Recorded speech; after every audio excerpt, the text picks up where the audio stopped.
Hey, and welcome to the fourth map of Heretic's second episode. This is the Ice Grotto.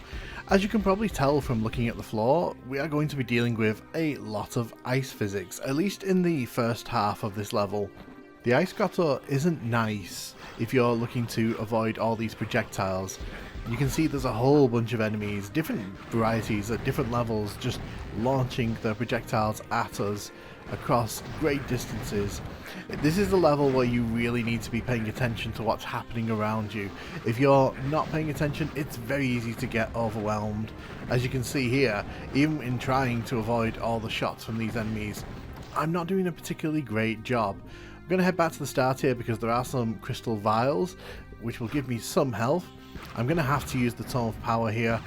There's simply too much going on for me to take them out with just the normal crossbow. Luckily, the enhanced crossbow does a great job of taking down the enemies on the ground floor here. Remember as well, I am ducking and diving on this ice, so if it looks like I'm not being able to avoid them, that's because I can't. I'm not able to turn as quickly as I normally would, and you can definitely feel it when you're trying to avoid the fireballs that are coming our way. What makes this particularly difficult is that there are a bunch of disciples up top that are looking to launch the projectiles at us, and they can do some pretty nasty damage even at great distances. It's one of those situations where you've really got to keep an eye on everything that's going on. We need to grab this yellow key, which is exactly what I'm going to do. When we grab the yellow key, we can go in the yellow door there. I want to grab some health though. There's also some gauntlets around this corner here. Don't particularly have any use for them in this level because it's a bit too dangerous to use them on the ice. I'm not able to move around as quickly as I need to in order to recover health if I had the Tome of Power still, and I don't because I had to use that a bit earlier. Even with all the enemies taken out down here, there's a lot of fire still coming my way, and it's just something that makes the start of this level particularly nasty. Going around here, picking up ammo, picking up any health I can see. There's no real rush, so let's just take our time and deal with this in the proper way. I was thinking about taking out the disciple there, but honestly, it's a bit of a pain right now. I'm going to wait until we grab the Phoenix Rod at the top of these stairs here.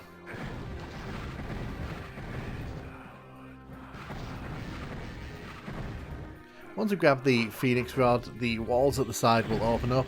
There are some gargoyles behind the now exposed walls. There's also some flame orbs. Take note of that door there. We will be coming back to it much later on in this level. We'll make use of the Phoenix Rod here to take out the disciples.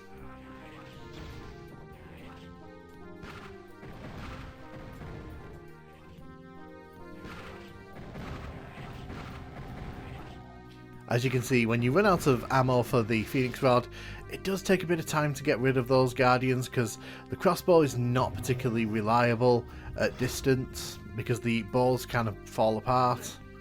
But if we drop down there, we get the Inferno Orb. That gives us 15 ammo for the Phoenix Rod on the top difficulty here. And of course, we really want that. Okay, mess that up. We have got the green key though, which definitely going to be very useful.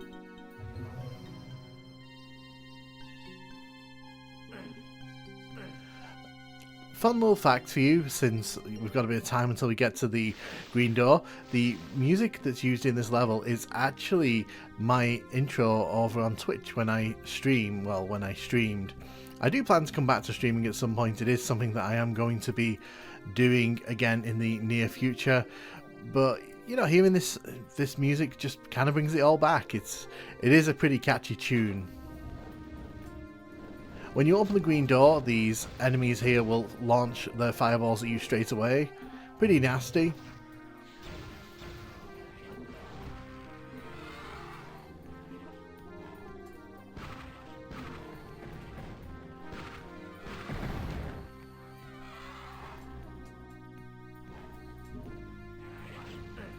When we drop down into the keep here, you can see there's no more ice, and that's pretty much it for the ice in this level. The ice grotto kind of gives up on its ice concept halfway in, and it's a bit weird to me, I have to say. It's also a bit weird to me that we've got this kind of village here, this kind of town that's under this roof. It's a bit weird, I'm not gonna lie. It's like it's inside the cave. But I definitely think this is supposed to be a sort of town slash village. We're going to use the Toll of Power here because it'll help me to save on ammo, and it'll also help me to get rid of a bunch of the enemies around here a lot quicker.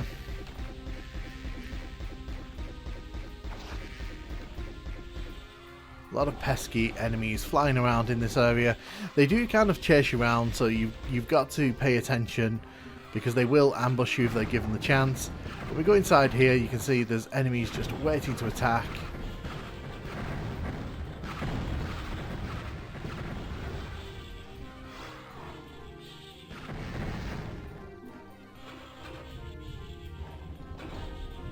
We'll go inside this room here, and I'll take out the lovely enemy there, thank you very much. You can hear enemies off in the distance, and one right behind us there.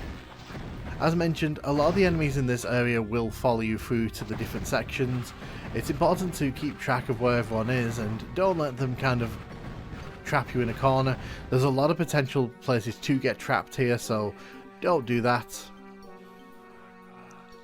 We can't go inside there quite yet, but I am going to take care of the disciple in this window. Excuse me. I don't like leaving disciples floating around the level, because when I go through all the doors later on, it could easily spring an attack on me and take out a lot of my health. This is kind of the main chamber of this area.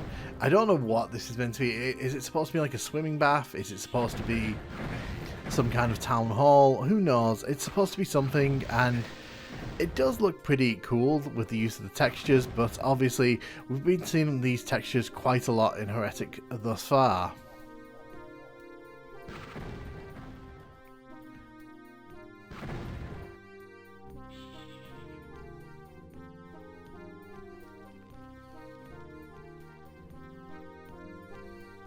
Just explore around, see if there's any health. Head up the stairs here. There's a flask there, excellent.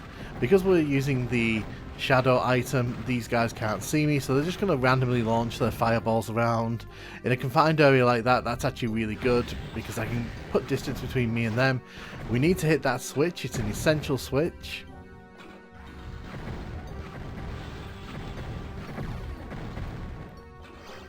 There's the chaos device. We might make use of that later on in the level, who knows, not really thought about it.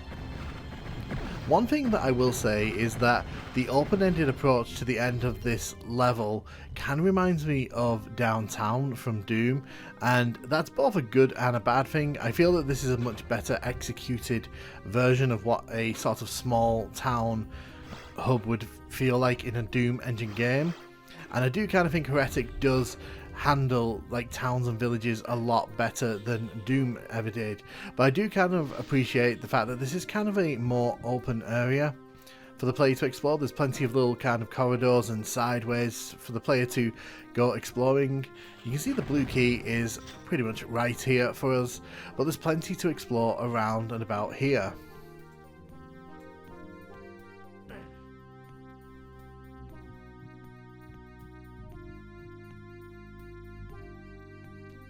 Just listening out for enemies.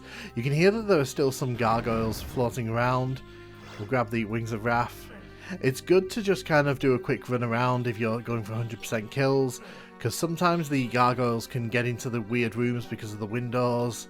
So it's worth just popping your head inside again just to check that they are, there you are, that they are being dealt with.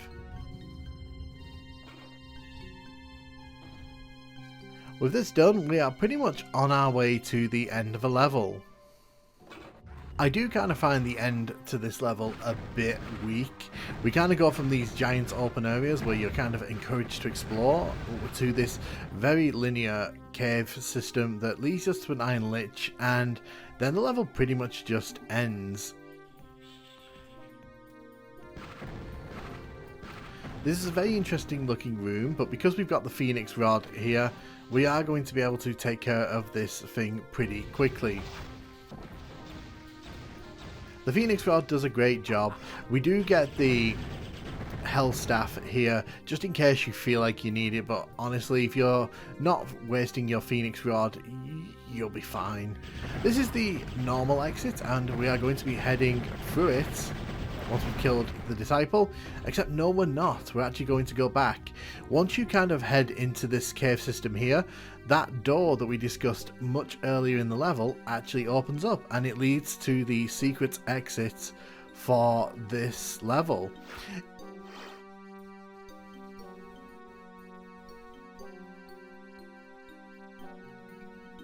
We're going to have a quick fly around here just to kind of take in the level. It's a very big level, this one. It's a very wide level. But as you can see, we can head inside here. There is one disciple here blocking our path, but that's not really anything to get too concerned about. And this leads us to the secret exit. That was the Ice Grotto. It's a fun level. I don't really get why they stopped using the ice halfway through the level. I kind of feel like this, if you're going to do the ice physics, this was the level to do it. Like I said, it's a good level. I don't rate it as one of the highest in Heretic, but I know it's got a cult following. I know people kind of like the difficulty curve on it.